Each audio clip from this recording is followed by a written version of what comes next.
வணக்கம். 6 சுவைகளை பத்தி நம்ம எல்லாம் பார்த்தோம் நம்ம. இன்னைக்கு நம்ம வெள்ள சர்க்கரைன்றது என்ன அப்படின்றத பார்ப்போமே. வெள்ள சர்க்கரை கரும்புலேருந்து செய்றாங்க அப்படின்றது எல்லாருக்குமே நல்லா தெரியும். அடி முதல் நுனி வரை எல்லாருக்குமே எல்லாமே தெரியும் அதுல. 6 சுவை இருக்குன்றதும் நமக்கு தெரியும் நமக்கு. அதனால தான் மூத்தவங்க சொல்லுவாங்க, "முதலில் கசக்கும், முடிவில் இனிக்கும்" அப்படின்னு சொல்லுவாங்க. அந்த பண்பு கரும்புக்கும் உண்டு. கரும்புலேருந்து எடுக்கிற வெள்ள சர்க்கரை சில பேருக்கு இன்னைக்கு இந்த காலகட்டத்தில அவங்க எடுத்துக்கிறது கிடையாது.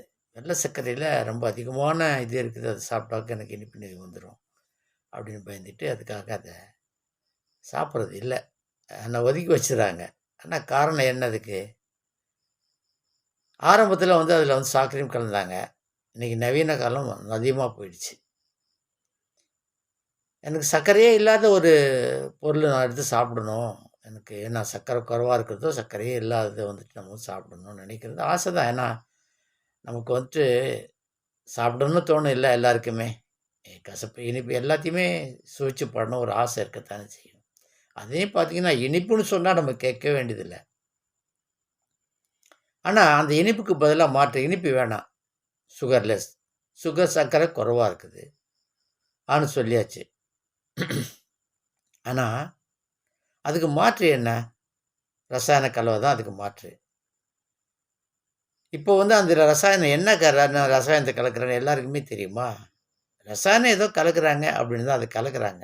ஆனா, அத தெரிஞ்சுக்கிறது நம்ம கடமையும் கூட நண்பர்களே. என்ன கலக்குறாங்க அதுல?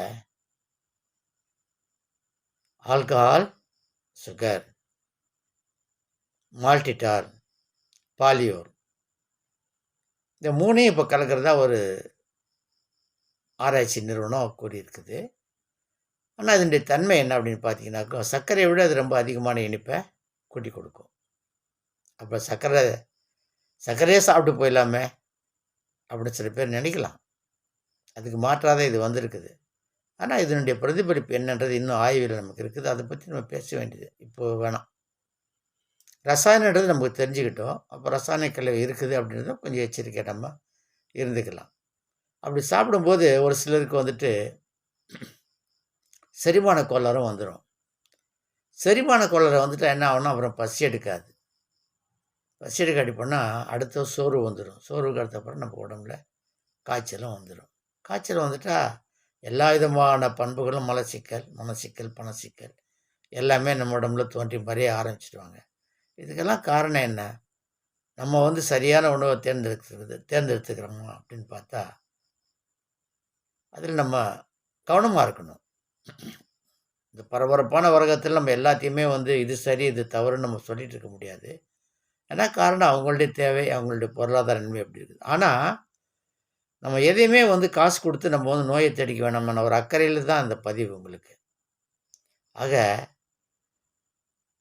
நம்ம நம்மகிட்ட கிடைக்கிற எல்லா உணவுகள்லையுமே குறு, சிறு தானியங்களா இருந்தாலுமே நமக்கு ஊட்டச்சத்தும், உயிர் சத்தும் அது இருக்கவே தான் செய்யுது. ஆனா, அதுக்கு மாற்றா நம்ம தேடி போயிட்டுருக்குறோம். இந்த காலகட்டத்தில நம்ம தேடி போயிட்டுருக்கோம். தேடி போகும்போது வியாதிகள் நம்மகிட்ட கூடவே சேர்ந்துட்டு இருக்குது. ஒரு வியாதி எடுக்கும்போது நமக்கு எவ்வளோ பெரிய நேர செலவு, பண செலவுன்றத பாருங்களேன். நோய் இல்லாத உடம்பும், ஆரோக்கியமான வாழ்க்கை இருந்தா எவ்வளோ மகிழ்ச்சியா இருப்போம். அதனால தான் பெரியவங்க சொல்லியிருக்கிறாங்க. வாழ்க்கை என்பது வாய்ப்பை மட்டுமே தேடித் தரும். வெற்றிகளில் நாம் தான் தேடி செல்ல வேண்டும் அப்படின்னு சொல்றது. அதே மாரி வாசிக்கிற பழக்கம் மட்டும் சுவாசமானது அல்ல. வாசிப்பு என்பது சுகமானது மட்டுமல்ல, அது பலனாகவும் அமைய வேண்டும். நண்பர்களே, நோய்களின் வகையில் 4448 வகைகள் இருக்குது. அதில எந்த வகை நோய்களா இருந்தாலும் நம்மளால எதையெல்லாம் தீர்க்க முடியுமோ, முயற்சி பண்ணுவோம். வாங்க கலந்து பேசுவோம். தாய்மை விருந்தகம் உங்கள் அன்போடு அழைக்கிறது. மீண்டும் சந்திப்போம். நன்றி, வணக்கம்.